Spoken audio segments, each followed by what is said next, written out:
Hello everyone, my name is Jonathan James. I'm doing an assignment for public communication. I'll be talking about Moneyball, the movie. Now imagine investing $1.4 million into something and being outperformed by somebody who invested $260,000. That's exactly what happened with Billy Beane in the Oakland A's back in 2002. Before Billy Beane was a general manager, he was a player. They thought of him as the next big thing. They said he had Hall of Fame talent, that he was going to be a first round pick, which he was, but it didn't last for long. 6 years into his career, he was on his fourth team. He was curious on what was going on, why it happened. Bounced between minor league and major league, he didn't understand. After his playing career, he decided he wanted to be a scout. And a few years after that, he decided he wanted to be a general manager with that same mindset.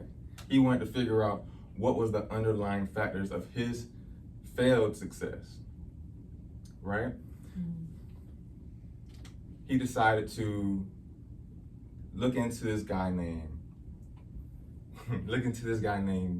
Peter Brand. Peter Brand was a Yale graduate in economics. All he knew was numbers, decimals, percentages. He never played baseball a day in his life, but he had a fascination with the game. He used what he knew to find statistics that'll help other teams win. He didn't even have a team to associate his findings with until he met Billy Beane. When they met, they had one conversation, and that was history. He became the assistant general manager of the Oakland A's, and the rest was history. He started looking into what causes wins, and wins wasn't how tall you were, how strong you were, how hard you hit a ball. It was more, how often can you get on base? They equated getting on base with winning games. That's what the older scouts didn't understand. They want a poster, they wanted a face on a poster. They want to sell tickets. They want the biggest, strongest guys. That didn't equate to wins. See, back in 2001, Billy Beane lost 3 of his superstar players to the blue blood teams in the league, Yankees, the Red Sox. He didn't have deeper pockets than them. He would draft them, he would recruit them, and he would develop them, but then the big guys will always overpay for his product. He couldn't get ahead. The owners wouldn't allow him to increase his salary, anything of that nature. So he had to get unorthodox with how he approached scouting. So him and Peter Brand decided, we're going to take these statistics, they're called sabermetrics. They take these statistics that Bill James used. He pioneered them. He's the father of sabermetrics. It's these smaller, detailed statistics that allow an individual to see how to win. And that's exactly what happened. So they got 36-year-old, seemingly washed up players, injured players. They had catchers turning into pitchers, pitchers turning into first basemen. They were doing all these unorthodox things. And of course, the media crucified them.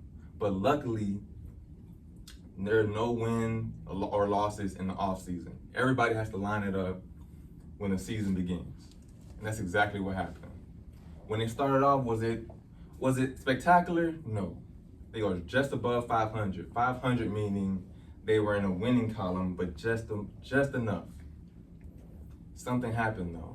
Billy Beane said, you know what? Let's switch some things around. We have the pieces. They're just not in the right places. Let's put these players where they need to be. He did that, and they created history. They didn't win 5, 10, 15. They went on a 20-game winning streak. And back in 2002, that was literally history. But Billy Beane wasn't satisfied with just history. He wanted a ring. He wanted the World Cup. That's what he sought out for. So he won the conference. He made the playoffs, fought hard, really hard, but unfortunately, he didn't make that. He didn't make his dreams come true. But that didn't stop the big teams from knocking his door down, calling his phone. Hey, who are you? What did you do? How did you do it? They would not stop calling. The Red Sox said, hey, come in. I want to talk to you. They offered him $12.5 million. They want to know, how did a team who averaged $1.4 million paying their roster, $1.4 million per game, have the same record as a team who's paying $260,000 per game? That doesn't make sense. The Yankees won the same amount of games as the A's did. Something's not adding up. But he didn't take the deal. He went back to the Oakland A's and stuck with his guns. 2 years later, the Red Sox won the World Series with his analytics.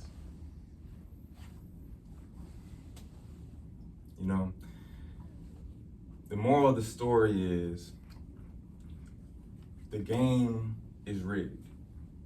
The game is rigged, and not the game itself, not truly being rigged. Baseball isn't a rigged game. But sometimes you just have to ball out with the cards you were dealt, have to get unorthodox in a way. And that's exactly what he did, and maybe you'll just make history. Yay!